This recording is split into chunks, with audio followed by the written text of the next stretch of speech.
Recapping the wildcard round of the NFL playoffs today on RotoViz Overtime, we're going to try and pick out the key takeaways, the best performances that will impact the rest of the playoffs, but also looking ahead to next season with some of these younger players and how they're maybe setting themselves up for success. The tricky thing, Shawn, sometimes about the playoffs is the teams that continue on their quest for another week at least, those players, while we can talk about what they've done this week, what they've done throughout the season, you're also opened up to another week of potential injury. So there's a fine line for people. I know some leagues will have their dynasty windows open for trading potentially already. Some will be in a couple of weeks' time.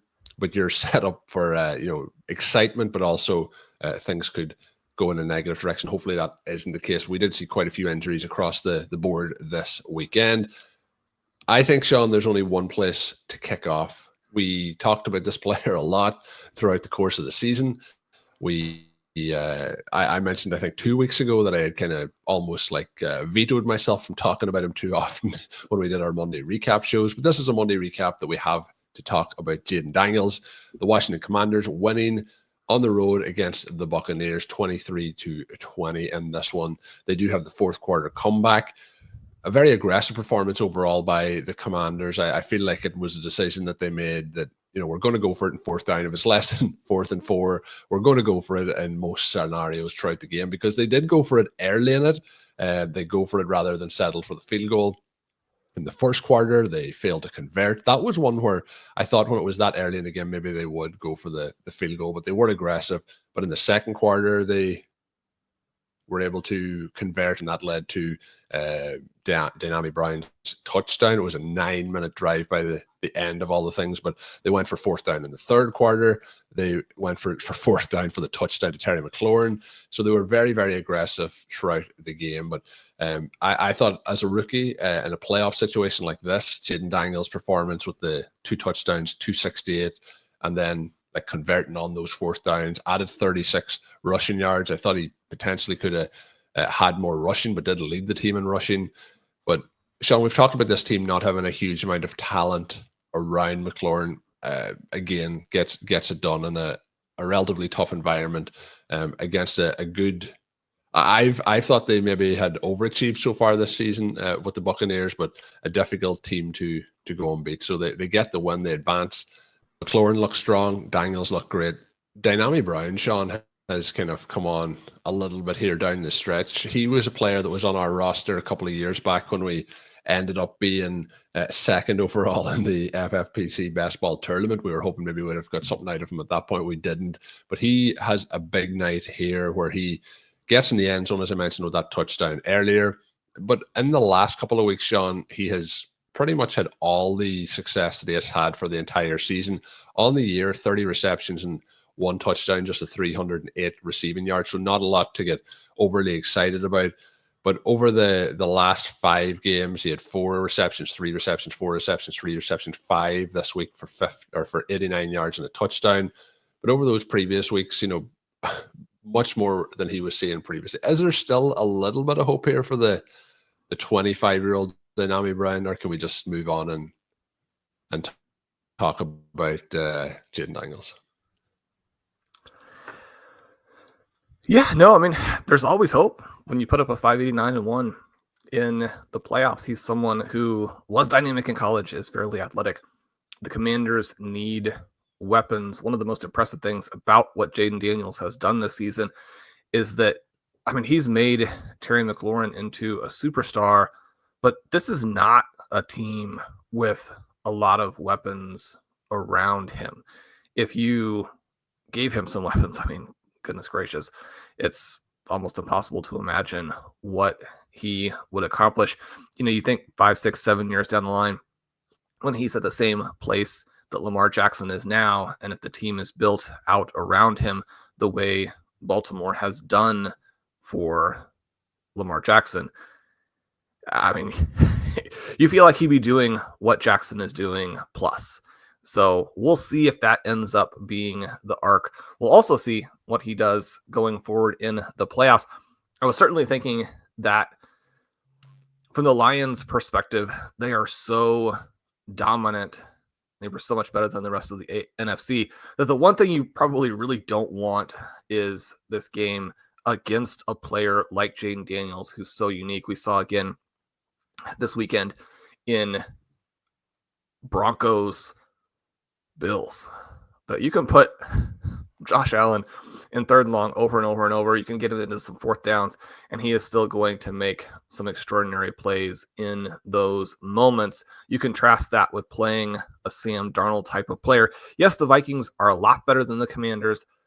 They offer different issues, having to account for all of those receiving weapons is tough. We'll see what happens here. One of the things is that I did not necessarily think the Tampa Bay Buccaneers were one of those teams that didn't deserve to be here. I mentioned in the write-up last week that across this most recent stretch, they've been one of, if not the most dominant team in all of football. Now, again, that's against a weaker schedule, so you have to make some of those types of adjustments. You look at this game here, and I mean, partly what you wish is simply that we had, I don't know, I'm always arguing for slightly different rules, Colm. Mostly what I want to see is just the players play, right? You look at what we got this weekend, and I could go without ever watching another snap from this version of the Pittsburgh Steelers offense. I could go without ever watching another snap from this version of the Houston Texans offense. And the Houston Texans won easily, which tells you all you need to know about what it's like to currently watch the Los Angeles Chargers. By contrast, in this game here, Commanders, Buccaneers, we got 69 plays for the Commanders to only 44 for the Bucs. You finish the game here where Baker Mayfield is doing his normal Baker Mayfield things. He averages over 10 yards per attempt. He throws for 2 touchdowns. He's bulldozing people as a runner, but he only throws 18 times, right? You're getting a 792-1 from Mike Evans. And yet, because there are only the 18 pass attempts, he only gets the 7 targets. Again, catches all 7, goes for 92 yards and a touchdown. And then you look at Bucky Irving, especially in the second half. The Mike Evans play, catches every target. I did message you for the FFPC playoff contest. I was like, Marshawn Lattimore has got activated for the Commanders. They have a lot of history over the years, and he is pretty much the majority of the times they faced off has really locked Evans down. This was the opposite of being locked down. This was Mike Evans putting on a show against his kind of arch nemesis. But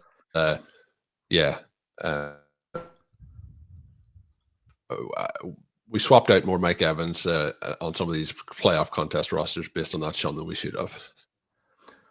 Yeah, I mean, I think you can go either way on that play, especially given Lattimore's journey this season.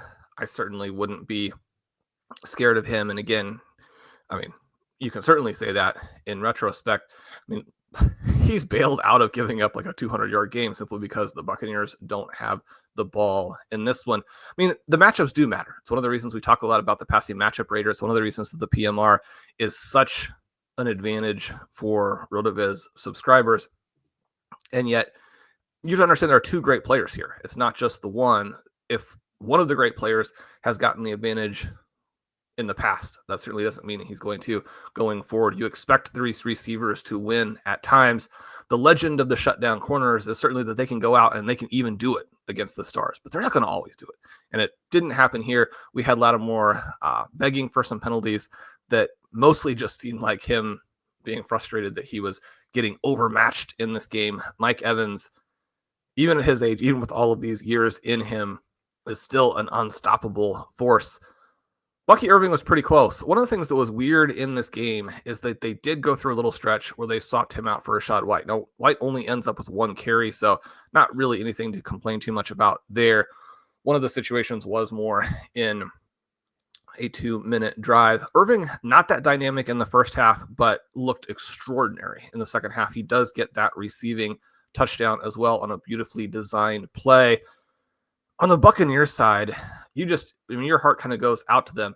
Not only do they not really have the ball in the second half, I mean, this game reminded me a lot of that Week 17 contest between the Commanders and the Falcons, where Jayden Daniels goes out in the second half, and because of the way they march down the field, and then you get some nice stops by the Commanders defense, the Falcons basically don't have the ball in the entire second half. This game, not the same, right? The possession that is in between a couple of those Jayden Daniels marches is the one that in some ways, could have been definitive. We get the second half starting with a 10-play field goal drive for the Commanders. Then you get a 10-play, 72-yard drive for the Bucs, where they come back, they get that Mayfield pass to Bucky Irving. They look like they're really back, not in control, but in very good shape in this game. Then you have a 12-play drive that ends on downs. You talk about how the Commanders had a plan for this game.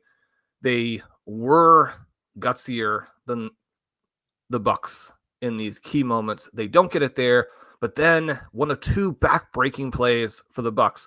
We have this fumble here by Baker Mayfield that sort of quickly redeems it as though it needed to be, but it explains the tactics on that fourth down attempt, where you get the ball back, then you go score a short touchdown, you take the lead, and then the Bucs go on another one of the drives of their own. They look unstoppable. They have a 2nd and 1 at the Washington 12, and Mayfield needs to hand that ball off, right? Irving's going to get that easily. Ends up with 3rd and inches, and then the center makes a mistake and snaps it.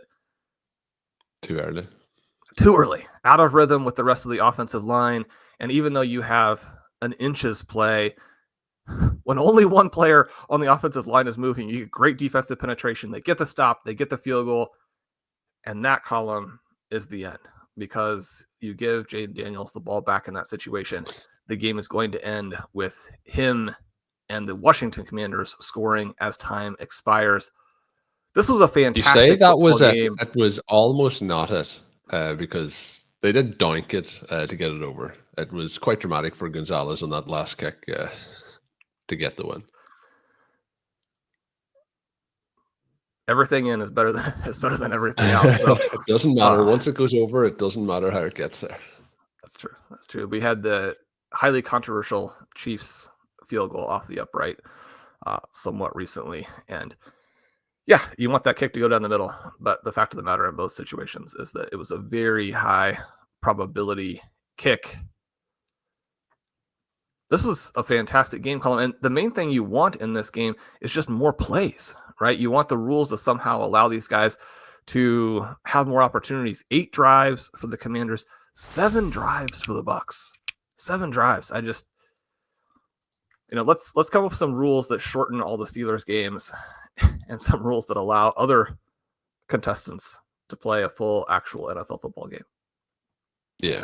The other part, Shawn, to highlight, something we talked about early in the season, I think it was maybe the opening couple of weeks where Jayden Daniels and the Commanders went on a run of, no punts in their games. This was another game where they had no punts and no turnovers. There has been 3 Commanders games, including the playoffs this season, where it has been the case where it was no punts and no turnovers. That ties, Shawn, playoffs and regular season is more than Brady, Joe Montana, Peyton Manning, and Patrick Mahomes. They have combined in their entire careers for 2 such games. So, like what the Commanders are doing in those, but I also think it's down to the aggressiveness of the nature, the need for them to make sure they put up points. There was a lot of conversation on social media this week about Jayden Daniels, and if you don't look, basically Jayden Daniels is 4th quarter Bo Nix. I talk about 4th quarter Bo Nix. Jayden Daniels is 4th quarter Jayden Daniels in a lot of these games where they are making comebacks, they are putting up the points late on. But the thing that happens, they did it again here. He is pretty clutch in all those situations, and it's not a case of like, oh, he was lucky because he did that such and such at times. I think it's more a case is he's able to cope with the pressure in those situations and make the right decisions. And that was what he did on this occasion. You did mention that turnover on the fumble. There was a couple of exchange issues in the second half for the Buccaneers where it did cost them either yardage or that, back-breaking turnover. And that was just after they had turned over the it looked like a real big goal line stand, because Dynami Brown, who I mentioned earlier, is held in the end zone, leads to a 1st and goal from the 1, and they hold them out for the 4 downs and get the ball back, which was obviously impressive from the Buccaneers. But they don't get the win. The Commanders now will face the Lions, in which should be a real fun matchup if both of those teams are as aggressive as the Commanders were in this, and that should be an exciting contest this coming weekend. Shawn, the other contests weren't quite as exciting. We might hit a couple of them quickly. you mentioned, the Texans and the Chargers and how that one played out. The one thing I would like to highlight is there was a couple of huge performances from certain players, and there was obviously a huge performance from mainly the Houston defense. They had 4 interceptions of Justin Herbert, who started the game really strong, but there was a tough run for him down the stretch. He had 4 sacks for 31 yards, so it was pretty tough. The run game was non-existent. 18 total carries for them for 50 yards.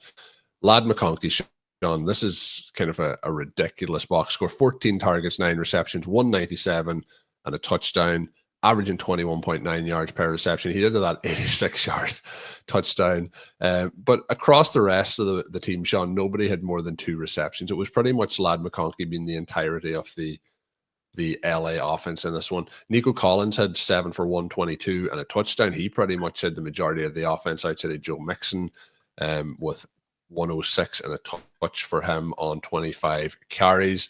So there was some highlight plays, some exciting stuff. Lad McConkey, another one of his breakout performances.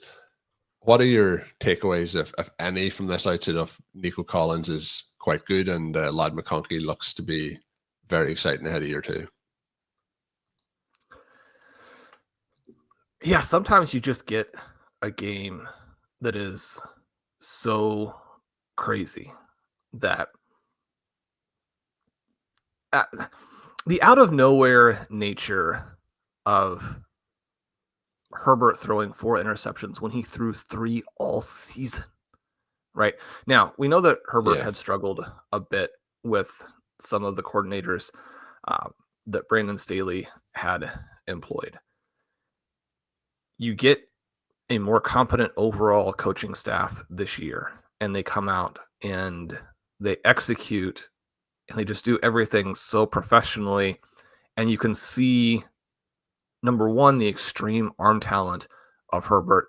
And then number 2, his ability to eliminate mistakes and be the type of guy who could be a future MVP, who could be a future Super Bowl champion, all of those types of things. I think the future is very bright for the Chargers.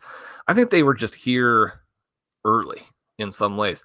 When I wrote the big FFPC contest guide last week, the tiny little intro that I did for most of the teams for Los Angeles just said, if you look at their peripherals, they are not good at any phase, and yet their team has been fantastic.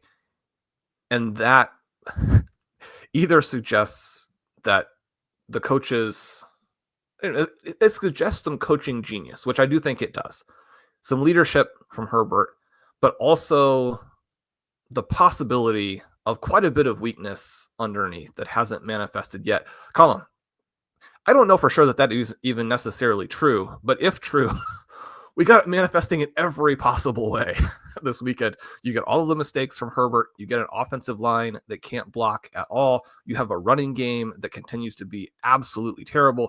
And then you have a defense that couldn't stop CJ Stroud. I mean, that's everything, right? CJ Stroud is awful. He was, outside of the guys like Will Levis, and even including some of those types of players, I mean, CJ Stroud was the worst QB in the NFL over the second half of the season. And the Texans looked like they needed to change up everybody. Even with this, underlying weakness for the Chargers, it just seemed crazy to think that the Texans could win this game, even though it's at home. That's how bad they were. Now, I do think that a little bit of what you're seeing here is that the defensive collapse that the Texans also underwent late in the season probably had at least some to do with Azeez Al-Shaair and the suspension. We've talked about that in the past. We don't need to rehash it today, but the defense looked very, very good. And so that's the part that they can rely on. And then off of that, I mean, they got their stars involved.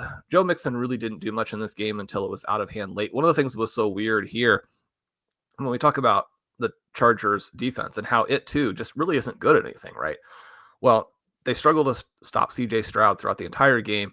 And then when they make what I thought was in some ways a little bit of an odd decision you probably, with the current rules, and this is, again, you need some rules changes, because once the Chargers score, to tighten the game back up. They have to have some mechanism that is like vaguely or even long shot realistic to get the ball back. I don't think you can kick off there, even with a big chunk of game remaining. You're not thinking, well, we're basically going to never touch the ball again. But to really reinforce that they weren't there to play in any facet, they let Joe Mixon just ram an entire 8-minute drive down their throats and score. So that's the whole thing. And Nico Collins, the star for Houston, shows up, finally looked back. I mean, this was one of the most lopsided games you'll ever see, and certainly not in the direction that we anticipated. The Chargers have had a great season. They are going to be a real thorn in the side, I think, of the Chiefs as we go forward. I think the same thing is going to be true for the Denver Broncos. The AFC West in the future looks like it's going to be one of the most fun and just thrilling divisions to track. These teams made the playoffs a year early. I think congratulations to their quarterbacks and their head coaches and the entire roster. A frustrating way to end it, but in some ways, it's just indicative that they're not there yet. Yeah, I think that's very fair. This game, though, looking back, the scores 32 to 12, and looking at what could have went wrong, you've highlighted some of the areas. But even when they do get that score from Lad McConkey and they have a chance to maybe think about this could get closer, they have a blocked point after, and it's blocked down by the kicker. It's picked up. It's returned for a 2-point conversion for the Texans. There was just all facets of the game. Stuff went wrong, but that wasn't the way it started out. They start out with a 10-play drive. It took 5 minutes off the clock. They settled for a field goal, and there's the fumble by the Texans. Field goal again, and I think that's where they get into the issue. But it's a punt by the Texans, a punt by LA, a punt by the Texans, a punt by LA, interception by the Texans at that point. Then it's an interception by LA. Then it's a punt. Then it's a punt. And that second punt that I mentioned, the Chargers punted down to the 1-yard line. And there's been no offense at this point from the Texans at all. They go on a 99-yard touchdown drive.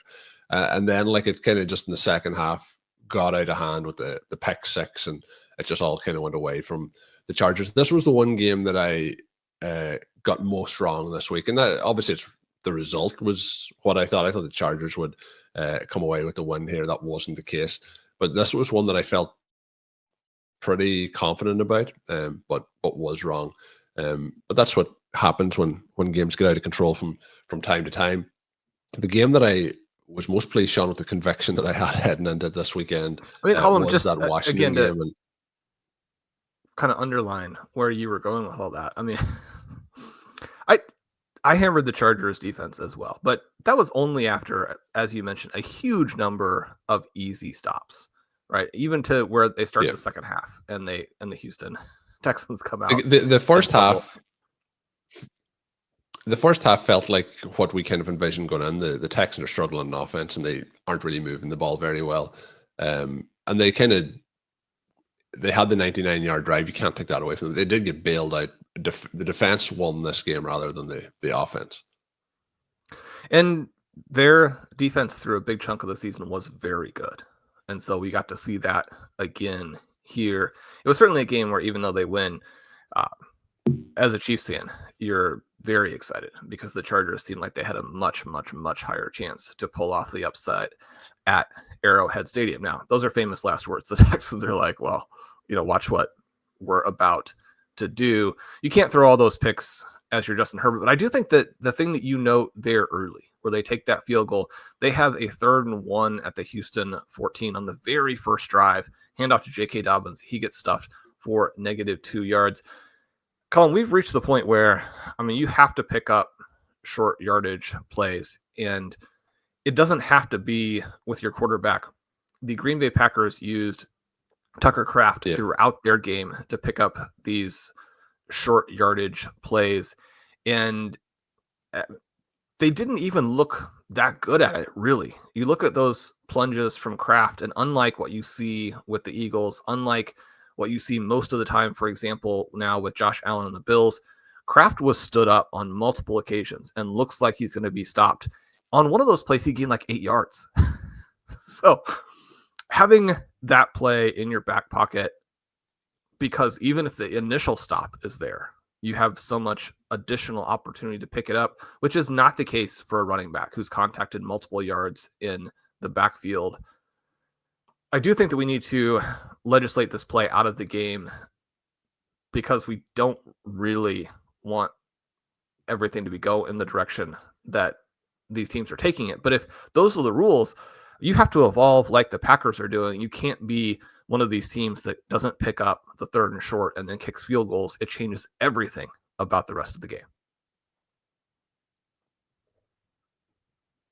Yeah, and you see the aggressiveness that we talked about with the Commanders and how they continuously went for it on 4th down. You look at what they did. They settled there for the 2 field goals, and it's been one of my criticisms of the Packers all season long is settling for those field goals rather than going for it in 4th down, trying to get touchdowns. We've seen a number of teams. We'll get to the Bills in a moment, but Josh Allen had a 4th down touchdown pass this week as well. Lots of aggressive play calling and trying to get those opportunities. We all hit on the Packers though, Shawn. Tucker Kraft, as you mentioned, did have 2 rush attempts for 10 yards, both of those on kind of rather than quarterback sneaks, tight end sneaks. This was a game, Shawn, where by the end of it, even if the Packers were able to sneak something out, they have like half their roster in big trouble in terms of injuries towards the end. There was a point during this game they were down, including Christian Watson, their 3 top wide receivers. There was a period where Josh Jacobs was out, and then they had their center, left tackle, and backup left guard all out at one point in the 3rd quarter. Lots of injuries. One of the concerning injuries as well, the Romeo Dobbs, potentially another concussion. That was quite a scary portion of the game while he's down. But it just became a situation where they were so banged up. The backups that were coming in, we've talked about this on the show numerous times, Shawn, they aren't.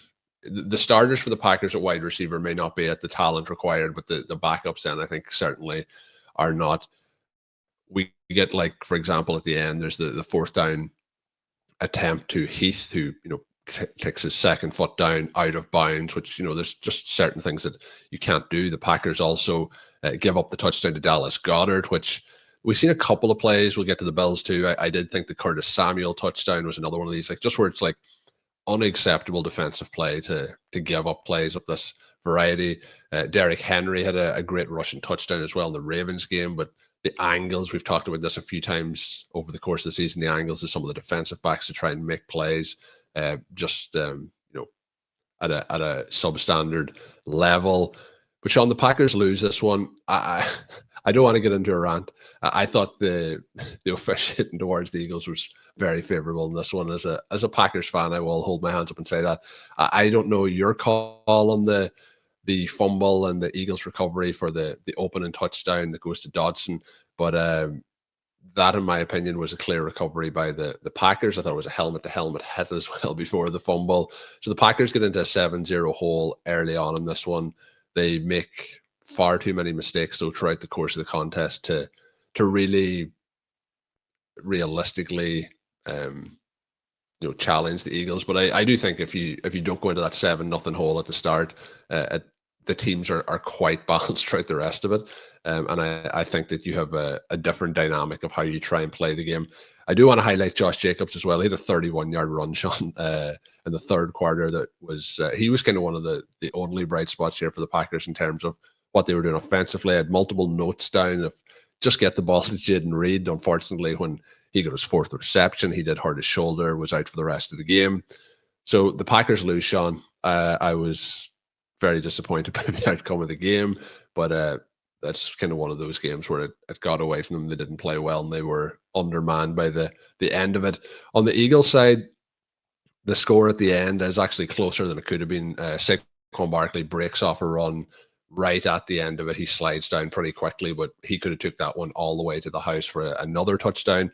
Jalen Hurts just 131 yards passing, does have 2 passing touchdowns. Barkley at 119 yards even, what's going down early on that play. Nothing in the passing game, just the 13 completions, just the 3 targets for A.J. Brown, 1 for 10 for him.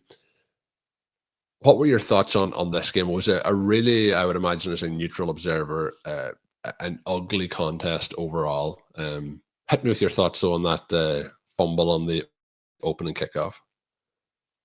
Who recovered it? Colm, this may sound crazy, but I basically just fast forwarded through that and saw that the Packers had fumbled. If there was controversy there, I completely agree with you. I mean, it must have been. I'll share it with you off the air, but getting cheated. I thought there were several other very favorable calls for the Eagles. It wouldn't have mattered at the time, but I mean, pass interference on the last interception. Yeah, I mean, are we? What are we doing? What are we doing?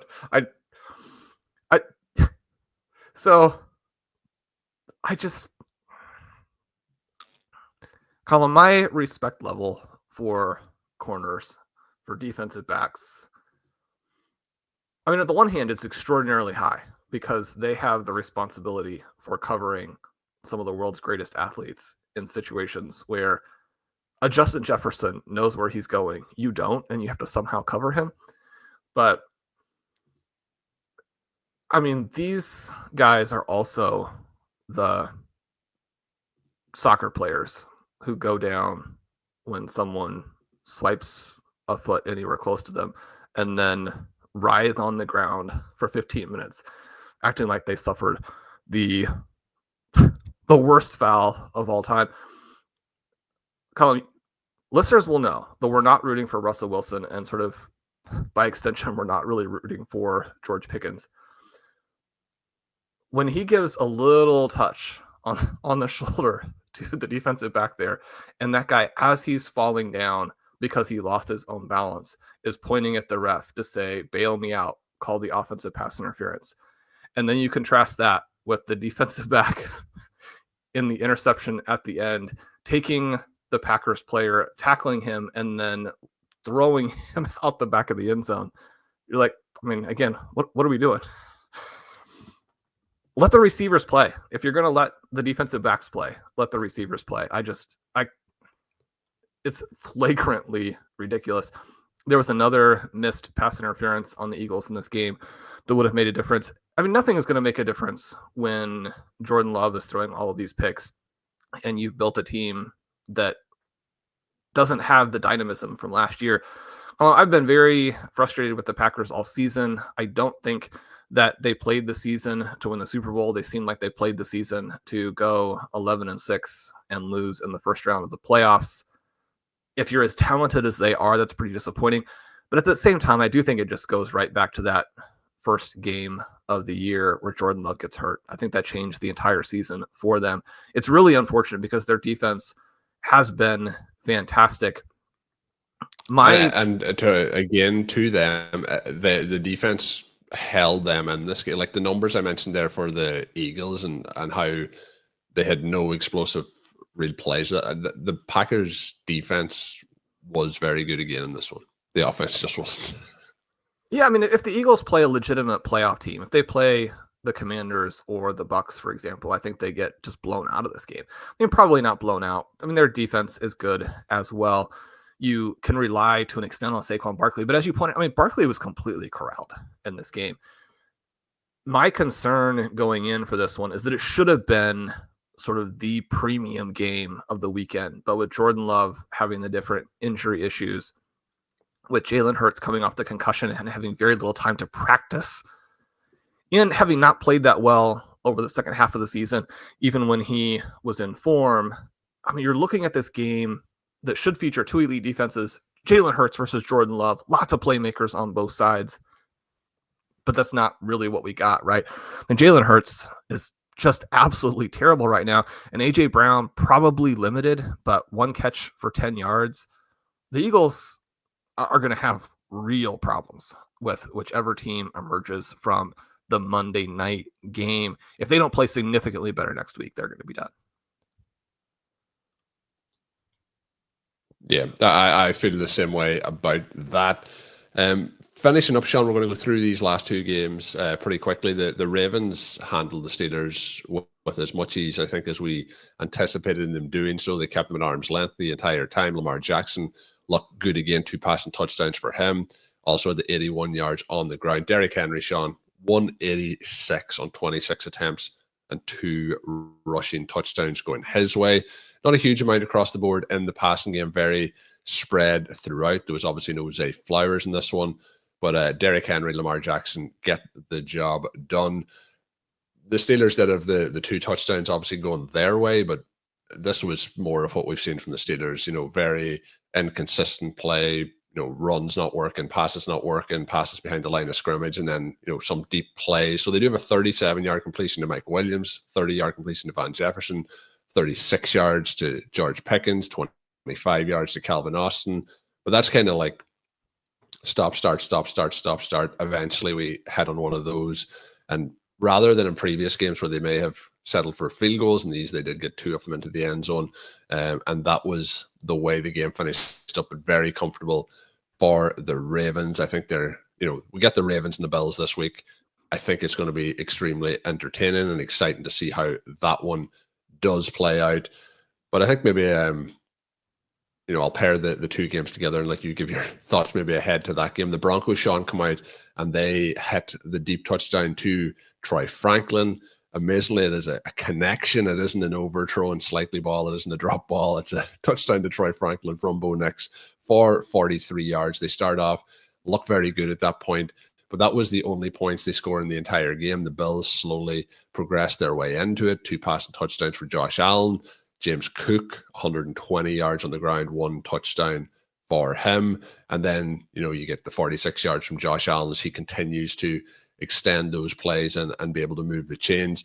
I mentioned the Curtis Samuel touchdown, Shawn, 55-yard touchdown, multiple missed tackles. I don't know what was really happening on that particular play. We get a Ty Johnson play for 24 yards for a touchdown where Allen scrambles around and hits him at the back of the end zone.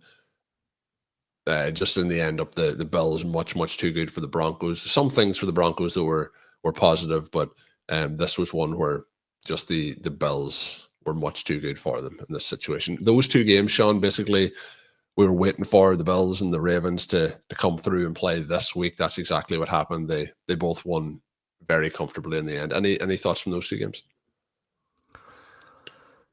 Yeah, I mean, you look at the Steelers and it's just very difficult to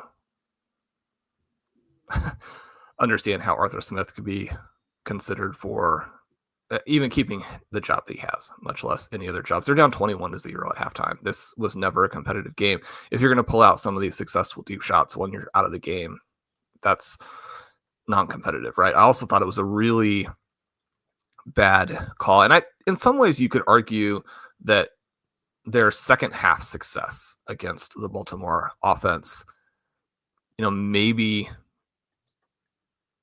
explain why they approached it this way. But on their third drive, the Steelers have, a 4th and, half a yard. It's at their own 29, but you anticipate probably not a ton of drives in this game, although that's not the way that it turned out. The defense did really do a number on Baltimore in the second half. But I think you have to give your terrible offense a chance at continuing to move the ball. You punt, the Ravens immediately have a 13-play drive for a touchdown. It's 14-0. I mean, the game's over, right? The game was over at halftime. None of the rest of that was remotely interesting. The same was not true at all in Buffalo, Denver. This game could have been very, very competitive. You mentioned the exciting play at the beginning. Will Lutz kicks a ball off the upright that would have tied the game at 10 at halftime. You come back out in the second half and you hold Buffalo to a field goal. You do go 3 and out. You have the next drive with Baltimore. You have the next drive with Buffalo up 13-7. And this was the drive that really defined the game. We had a 2nd and 13 play where Josh Allen overthrows Ray Davis. You get a brutal illegal hit. This play is so egregious, both in terms of hurting another player and what it did to their chances to win the game, that it gives you some of that insight into how hard it is all the time. Because the defensive players always make the case that things happen really fast and that outside observers don't understand, and that most of these plays that look so bad don't have the intent that we ascribe to them. I don't think that you can make that argument. I think that you have to play safe football. But this play does illustrate, why that is the case, because the defensive back obviously doesn't want to hurt somebody and obviously doesn't want to extend a Buffalo drive. He had no idea where the ball was, right? I mean, if he's able to track the ball, maybe he makes the pick and you're going back the other direction. Certainly, you have a 3rd and 13 set up if it's just an incomplete pass, right? And the ball is already way gone by the time that he makes that hit. There's no reason to touch the player at all. Again, the players on the field just don't always know what is happening. You feel really bad for Davis with this hit that he did suffer. Then later in that drive, you get the full Josh Allen experience, and you get the reason that Josh Allen, is a viable MVP candidate despite what Lamar Jackson has done this season. Every moment throughout this play, it seems that Josh Allen is going to be sacked by a Denver defense that did in many ways control him better than most teams have. The weird thing about this game is that the Broncos defense, which I had mentioned coming in, was not on the up, right? They've been struggling a little bit, even though their full season numbers still look fantastic. They did play pretty well other than that Curtis Samuel play, which, I mean, that's about the worst defense you'll see in like a decade of NFL weekends. But this play, it's not just the Josh Allen pass, but what you need when you're making these kinds of plays is for someone to come through on the other side. And it was a sensational grab by Ty Johnson. One of the greatest catches you will ever see, and it was made by a running back. And then you contrast that with the Broncos, where one of the fun stats they had put up here, Colm, and I think that you had sort of referenced this on the show previewing this game, but after the throw to Troy Franklin in Bo Nix's last 47 passes, he had 7 incompletions and 8 touchdowns, which is pretty extraordinary. Unfortunately for him, his guys dropped a ton of passes the rest of this game and really kept them from being able to compete. The lack of aggressiveness at different times with different teams, with the weaker teams, I thought really stood out. I mentioned that time. I don't think the Steelers can play the way they played that game. You go down 21-7. You had been so close to having the game tied at halftime. You have this back-breaking play against you where if that ball isn't caught by Ty Johnson, and it should not have been caught, then you're looking at 13-7, having the ball going back the other direction, and you can take the lead, right? Instead, you're down 21-7 after they complete the 2-point conversion, and your odds of winning the game are very low. But, I mean, Sean Payton, who's had an extraordinary season, he comes out and you go handoff. Your team can't run the ball at all. The Bills are much better as a run defense than a pass defense. And you go run, have a 3rd and 6, which is probably almost the best case when you go run there. Then they have a false start. They have 3rd and 11. They try and throw deep to Marvin Mims. That sequence, you're still in the game. You go score a touchdown there, and then the pressure flips back to Buffalo as the heavy favorites. I mean, that's where you definitively lose it. So, again, the Broncos not ready to win this game. The Bills are one of the most fun teams you'll ever see. They're going to go play the Ravens, one of the other most fun teams you'll ever see.